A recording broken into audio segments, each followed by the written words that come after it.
Great, thanks very much, John. And thank you very much for letting me come and talk for an hour about online teaching, one of my favorite topics, but one that wasn't very fashionable until recently, and then suddenly everyone is panicking about it.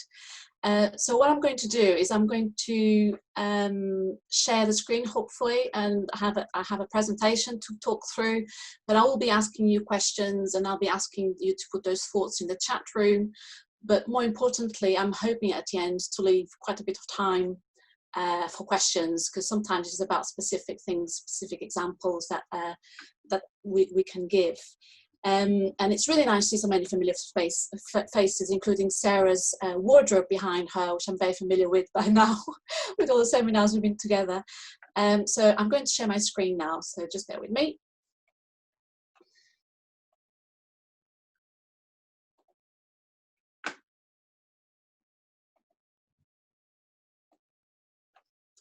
So hopefully you can see my screen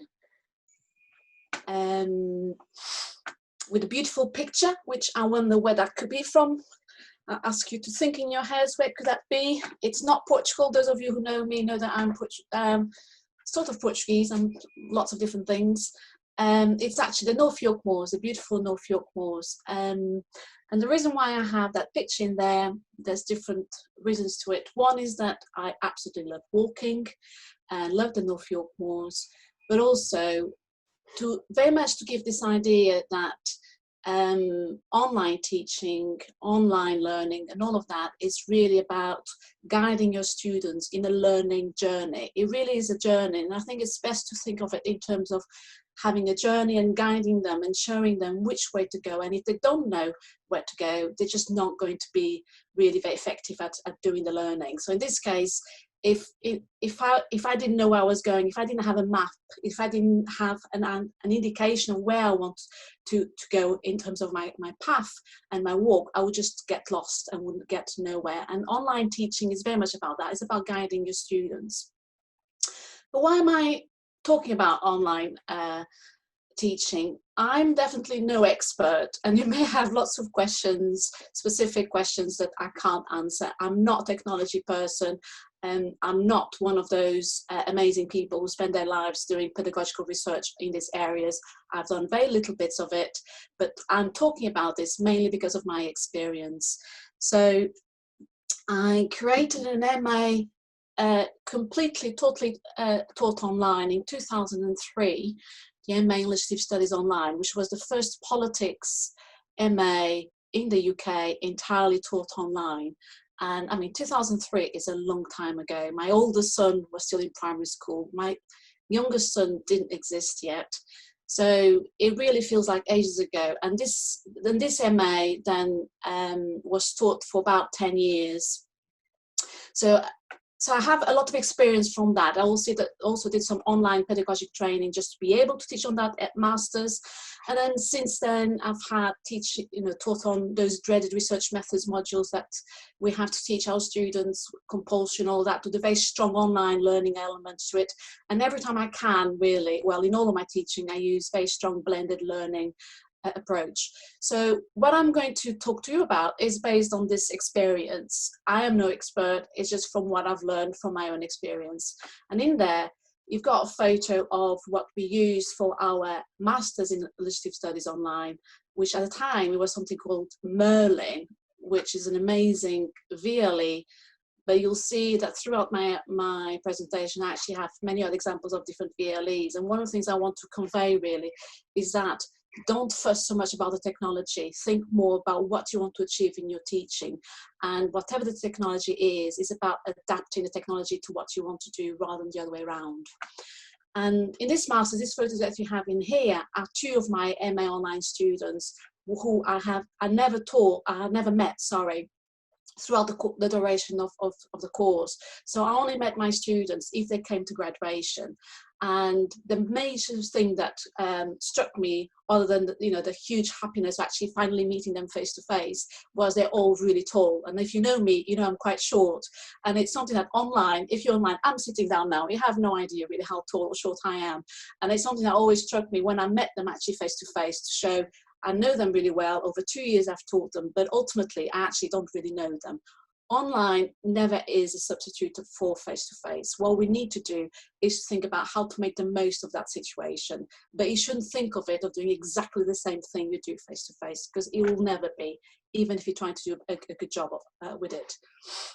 So what does online teaching mean? I wonder if you can think in your own head, or if you want to practice the chat function now, by all means do. Online teaching, what's the first word that comes to your mind? I know a lot of people will think of panic, some people think of technology, and one of the things I like to emphasize is that instead of thinking of online teaching, is to think in terms of online learning.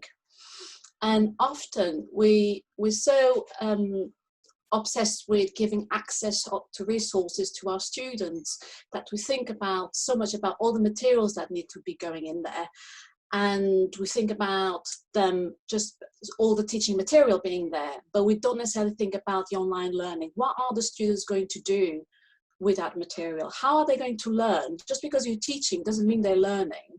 And when you're in an online situation, you really need to think much more about that, about what is it that you need to do to make sure that the teaching you're doing is actually resulting in some learning. And in order to do that, I like to spend just a little bit of time thinking about what is lost. And I asked you when you went in the instructions for this seminar, I asked Jamie to put in their little thing from me, and hopefully some of you saw that, and ask you to think about what is lost. So when we move teaching online, we're not face-to-face anymore. What is it that we've lost by doing this? And if you're a cat owner, and this is my formidable Jeeves, who's usually in the red chair behind me, but he's not there today, so to not distract me too much. If you're a cat owner, write into the chat one thing that you think we lose by going online. And I'll give you just a few seconds to do that.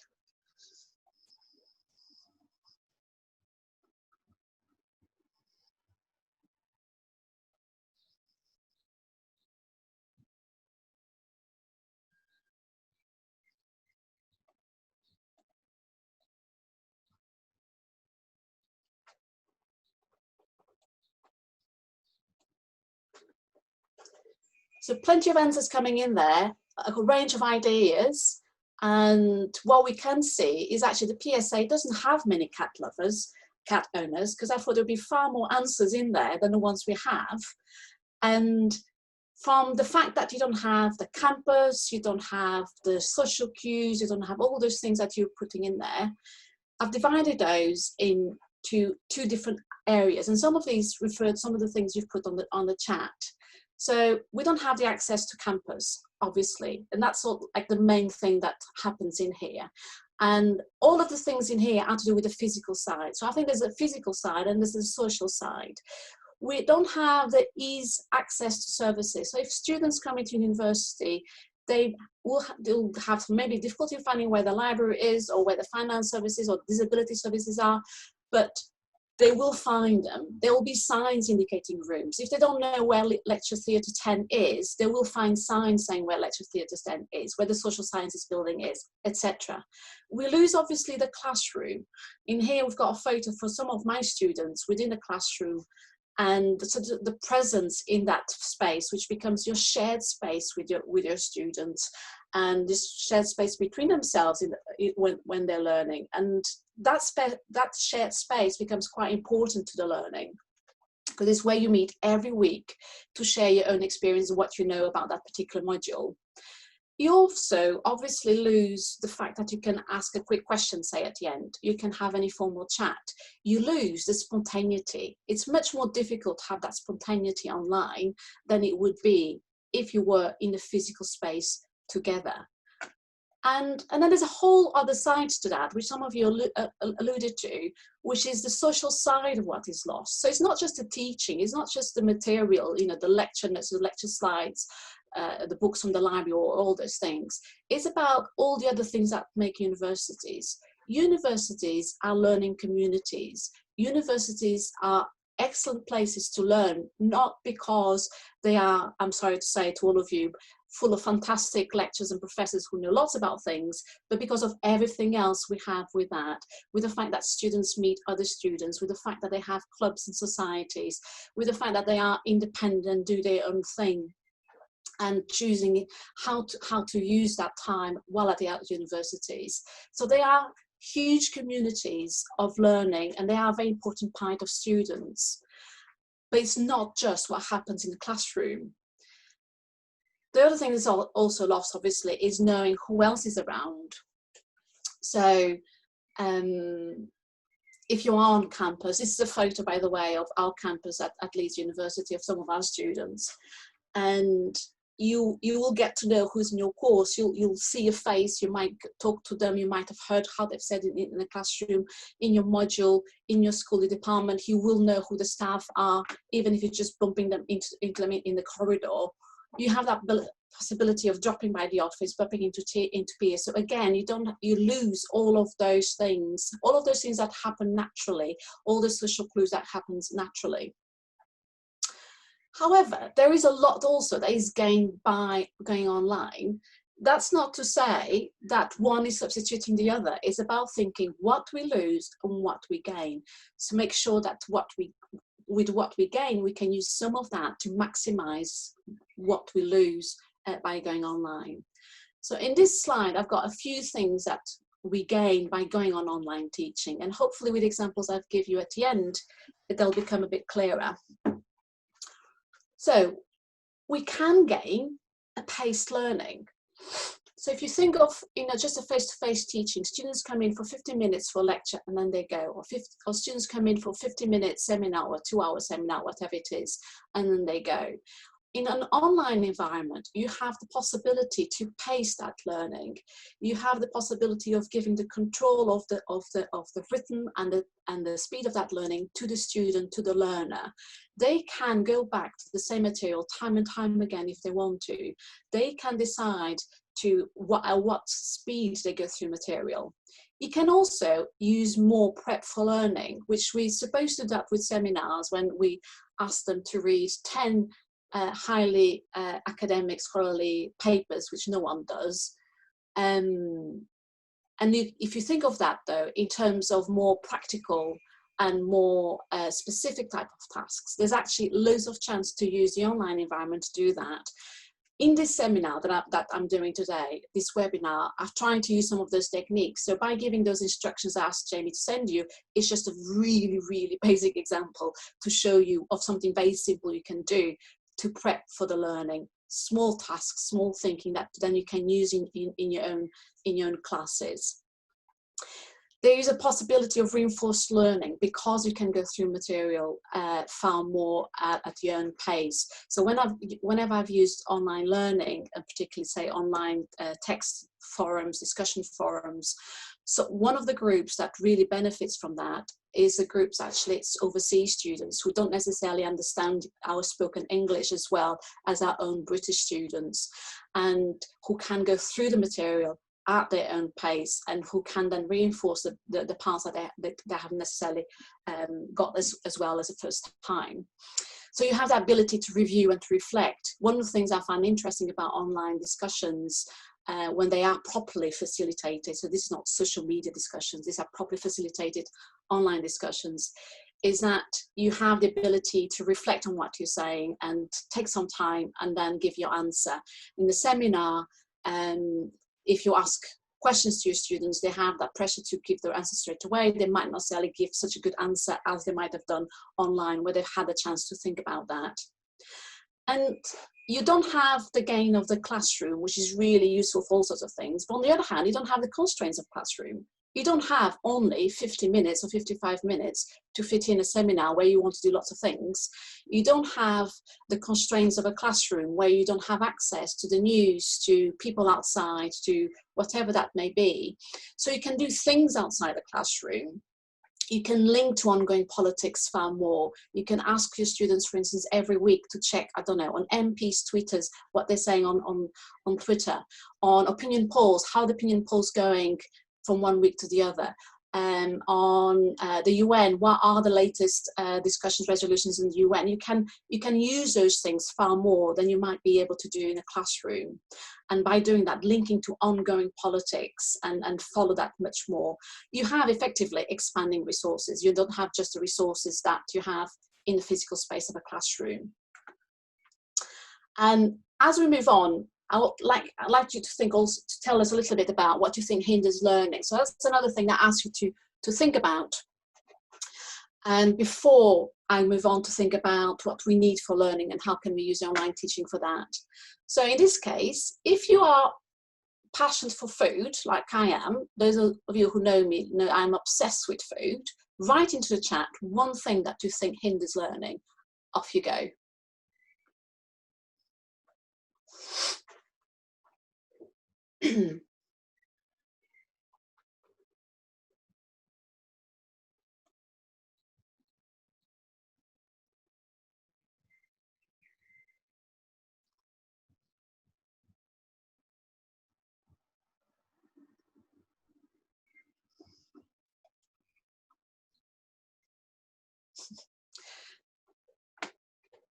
Plenty in there coming, and they're still coming, which shows, and I hope Roger is listening to this, that PSA members absolutely love their food. So next year's conference, when we do it, we better have really good food for everyone, because PSA members are passionate about food. So let's see if some of what you thought about that hinders learning, if it corresponds to what I think we need to actually encourage the learning, and some of it will correspond to that, lack of trust and the fact that students just don't do what you tell them to do. And so thinking the opposite of what hinders the learning is thinking about what is needed for learning. And last week in one of the seminars, at the end of one of the questions was about what do you do if students don't have the confidence to participate? And this is very much about what's in this slide. For learning to take place, you need lots of different things, but one of the key things you need there is trust. If your students don't trust you, if they don't have faith in what you're doing, they're not going to do what you ask them to do. Likewise, if they don't trust their mates, their peers, why should they engage in that activity? We are the same. If we don't trust someone who's giving us leadership, and there's plenty of examples of that currently in the country, we're thinking, well, should I follow those instructions or not? I'm not sure. So trust is absolutely fundamental. We also need to understand the mode of learning. So some of the comments in there was about the fact that people just don't do the things that they're supposed to do. And part of this is that if you don't know how you're learning, how the teaching happens, then it's much more difficult to engage with it.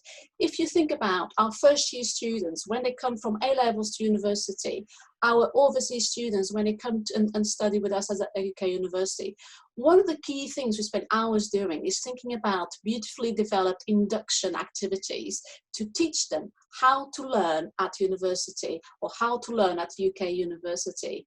And if we do that for face-to-face teaching, why wouldn't we do that with online teaching? We need to explain how the online teaching will take place. We can't assume because they're supposed to be digital natives that they'll know about online.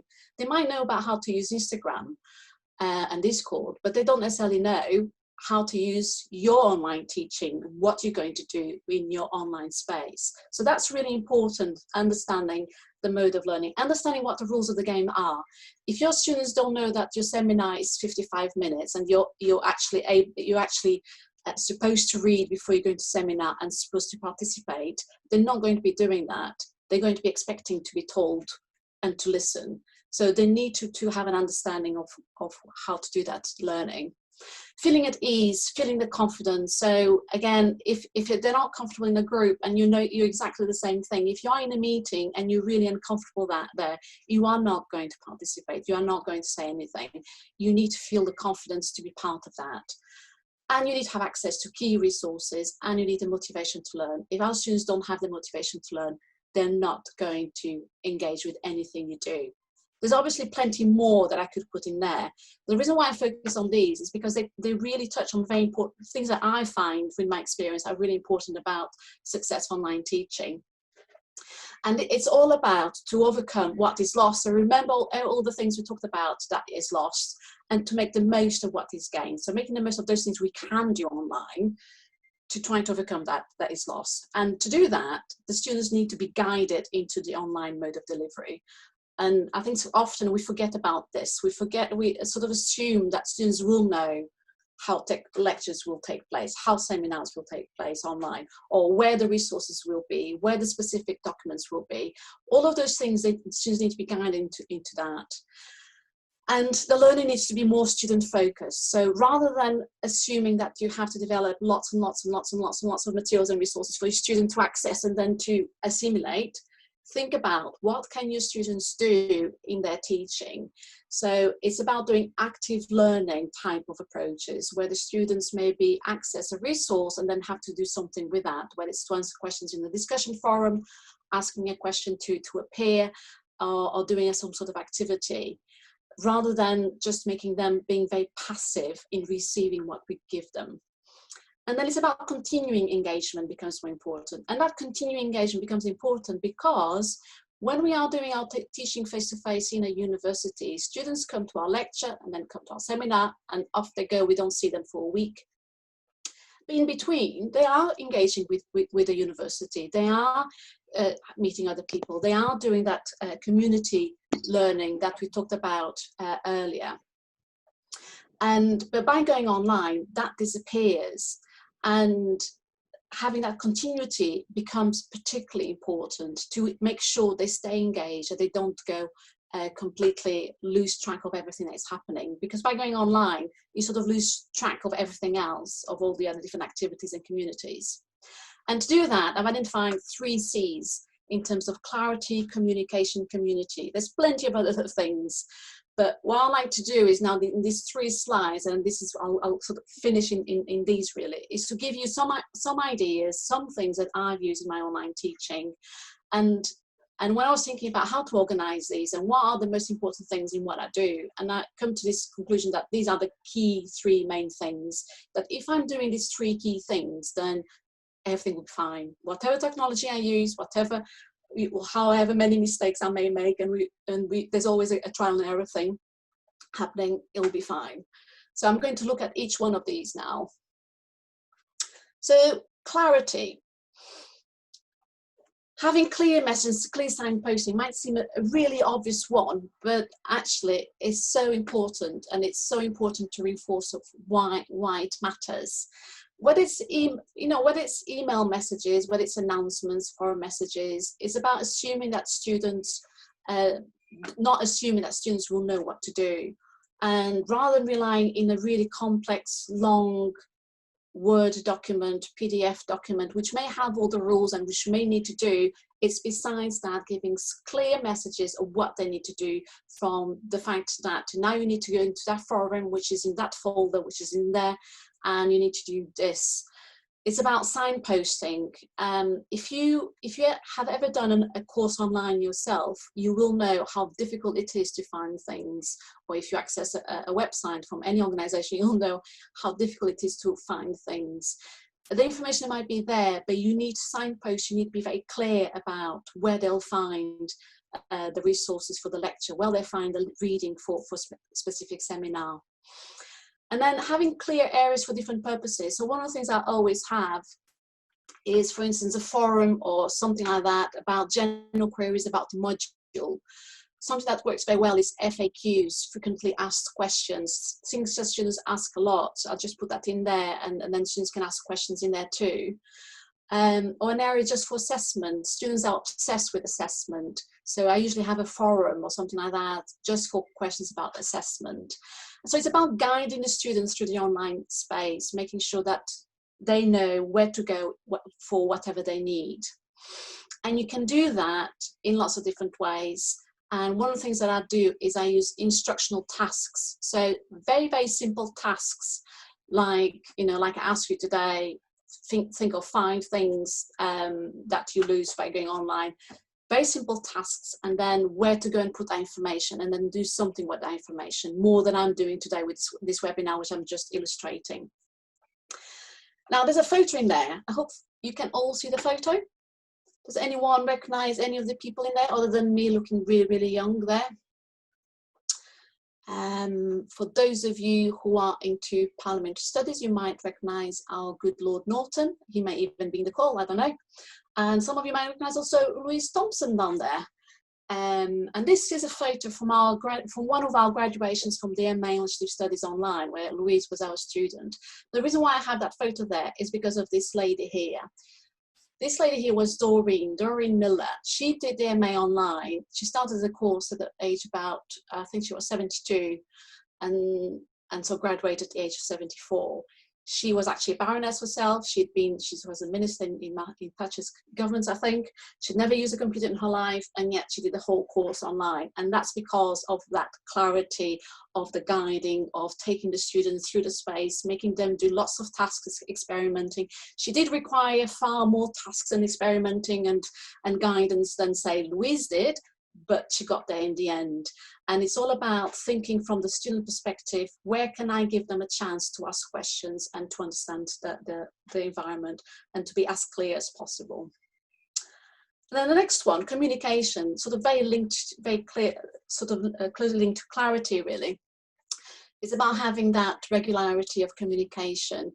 So to keep that regular engagement, and it's far better to do short and frequent messages than doing really long messages every so often. It's about marking the presence that you're there. So one of the things I've done a lot with my own students and tutees at this time of COVID-19 crisis is to keep regular contact with them and just keep saying, sometimes I don't have much to tell them, but just say, I'm still here. If you want to ask a question, just let me know. And you can do that by email, by announcements, or by forums, channels. So just have spaces where you constantly sending communication out. And then nurture that regular communication. So for instance, one of the things you can do is, like in this channel here about what are the news saying, is students could have a task every week to go and check what has a particular, I don't know, what the Times, what the Guardian have said on George Floyd or something like that. Something is happening, or it could be about following an MP throughout a term. It could be about decisions from the World Bank, whatever there can be, a task that is there, which students regularly have to come to the VLE and input their own findings. One of the things I do is I tend to do a weekly summary of the key points covered, so that, because there's so much information that students go through that they don't necessarily always capture all of that. And I use text emails a lot, but also when I can, every so often I use video and audio, and this is particularly important for those students. It's important for communication. It's important to break the monotony of text, but it's also important for those students who have learning difficulties and for whom text is not necessarily the best way to learn. And there's loads of tools where you can do these things really easy these days. And so my last C is the community, and this actually I think is the most important one, and it's one that you probably do with friends. You do in sort of naturally as a person part of a social group, but it's one that online really needs to be nurtured, because it doesn't happen naturally, it doesn't happen spontaneously as it would do on face-to-face. And there's lots of little things you can do about this. You can create spaces for people to introduce themselves, which I usually do. So there's an example here of introductions, who's who. This is another one about who's who, trying to encourage them to have photos rather than just very anonymous type of avatars. In the introductions, ask them about something specific. I've used that many things, from your favorite film, your pets, best prime minister in the UK has ever had, your special places. There's many things, simple things you can have to ask people about. And in this webinar, if you've been paying attention from the beginning, you would know that I like walking, you know that I probably am near the North York Moors, you know that I love food, you know that I have a cat. All of those personal stories, what they do is they fill a space with identities, and they nurture that feeling of being part of a community. It's about feeling that you belong to something. And so they have a very specific purpose of developing a sense of a learning community. And I'm nearly finished, you'll be glad to know. So some more simple tips, and there's beautiful Jeeves there again, sitting on someone's thesis, about being flexible. Being flexible in terms of adapting what you're doing. It's always important to have the rules in terms of how you teach and how you learn, like on campus, but it's also important to be flexible, because particularly with online, because not everyone has the same access to technology that you may have, and sometimes you do have to adapt because of those constraints. In that photo we had earlier, one of the students was actually from Zimbabwe, and he had lots of problems of accessing to technology, so we had to do a few different things because of him. Repeat key information, that's something that actually online is really important, because you don't always necessarily go to the same place for the information. You miss out information really easily. Start small, again, that's really important. Start with introducing your students to the online environment. So before going straight into a lecture seminar, do small tasks to introduce them to the online environment, then to introduce them to the module, to introduce them to each other, and from that build up on that until you actually can do far more, because they are engaging, they are participating. And keep it simple, don't go super complicated. Sometimes some online courses are so complicated, have so many tools and gimmicks to it that actually you just lose sense of what you're trying to do, and it's more important to go slowly at a pace with your own students. Don't disregard the informal, that's why Jeeves is in there. Students will engage with me not necessarily just because of what I know about parliaments, but because they engage with me as a person, and that comes through, you know, social cues, from being interested in them, from all sorts of different things. It's about being a person, really, about being someone who connects with others. And at this point here is really important. Focus on what you want to do rather than what the technology can do. Technology can do really complicated things, but if they're not doing what you want to do, don't use it. Keep it simple.